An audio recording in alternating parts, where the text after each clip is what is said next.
It's your day in tech history, and it's brought to you by our friends over at Carbonite, where you can get a 15-day free trial by going over to geekazine.com/carbon-free. Jeffrey Powers here. I welcome you to the Day in Tech History, a full rundown of technology history 7 days a week. Subscribe to the show via iTunes, Stitcher, or download right from dayintechhistory.com. Now let's find out what happened on this day, your day in tech history.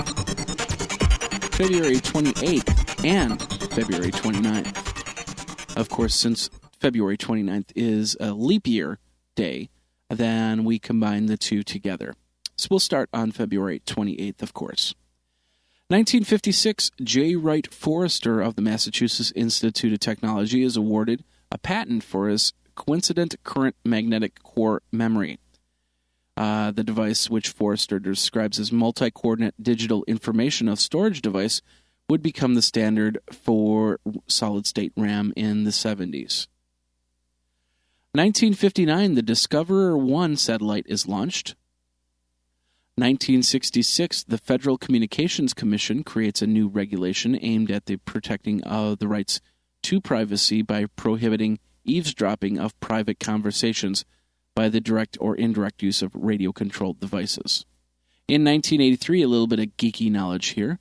MASH, the final episode, Goodbye, Farewell, and Amen, was broadcast to the United States on the CBS network, becoming the most watched television episode in history, between 106 to 125 million viewers. Of course, an event that could never be replicated again because of the internet, and streaming media would never let that happen, because now you can watch a show the next day and watch the whole episode. 1990, NASA launches the Space Shuttle Atlantis on the 65th manned space mission. 1996, version 1.07 of the Adept XBBS, a port of the XBBS written by Mark Kimms for the OS/2 operating system, is released. And in 1999, the Chapter 11 reorganization of the JTS Corporation is revised in the United States Bankruptcy Court into a Chapter 7 bankruptcy. And PeopleSoft of California, the second largest provider of business management software, reveals plans to dismiss 430 employees, about 6% of their workforce.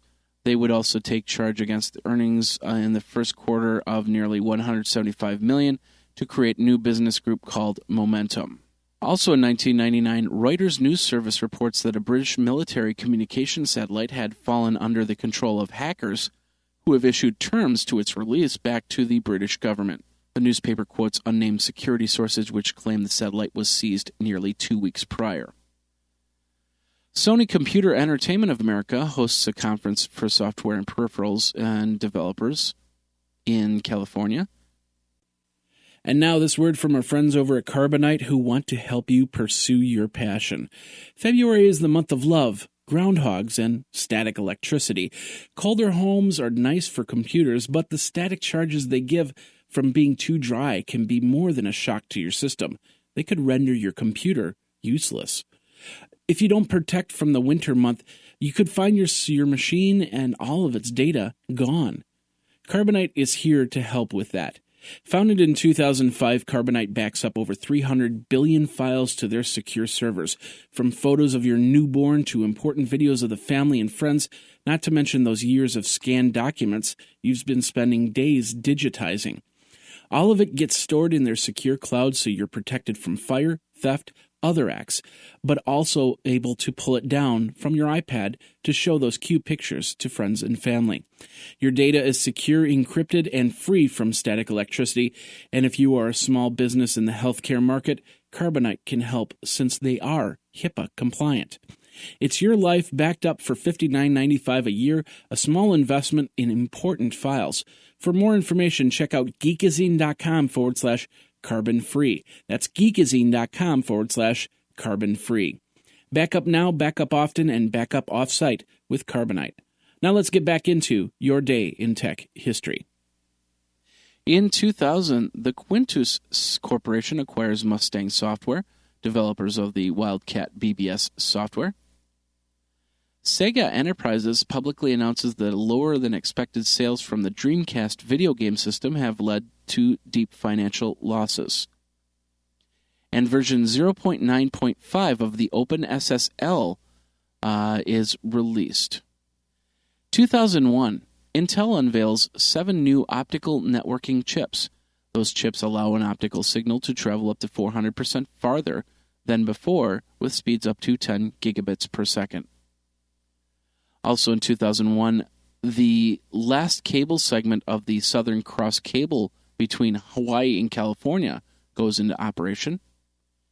And Microsoft releases Back Office Server 2000, which includes Exchange Server 2000, ISA Server 2000, Host Integration Server 2000, SMS 2.0, SQL Server 2000, and Windows 2000 servers. In 2002, Disney CEO Michael Eisner testifies at a Senate Commerce Committee hearing in D.C. on the protection of digital content from piracy. Eisner claims that Apple Computer advertisements for the iPod encourage copyright violations. In 2005, legislators in Illinois introduce a bill to ban the sale of violent or sexually explicit games to anyone under the age of 18.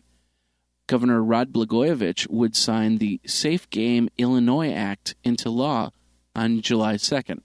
But on the same day that the act is signed into law, the Entertainment Software Association, which is the largest video game industry trade group in the United States, would announce that it would file suit to overturn the law.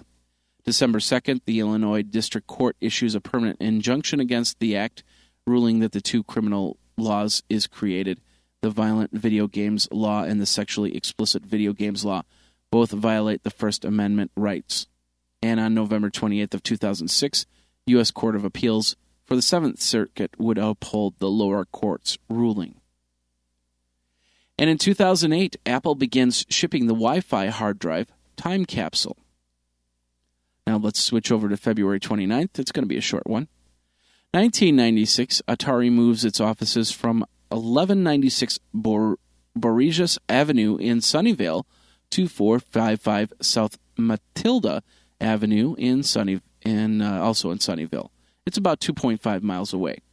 New location was 7,208 square feet and was once a Bank of America building. In 2000, Microsoft announces that it would acquire Peach Networks, which is the provider of enhanced digital television services. And version 1.0.0 of the R programming language is released. It's the first version of the language considered stable enough to be used in production. And in 2008, on February 29th, DivX video host site Stage 6 closes due to cost and piracy issues. And that's your Day in Tech History. My name is Jeffrey Powers, www.dayintechhistory.com. All the show notes are over at wikizine.com, Geekazine's wiki. And of course, you can like the Facebook page and follow Twitter at Day in Tech Hist. Until tomorrow, take care. Day in Tech History is copyright 2015, JMP Enterprise and Geekazine.com.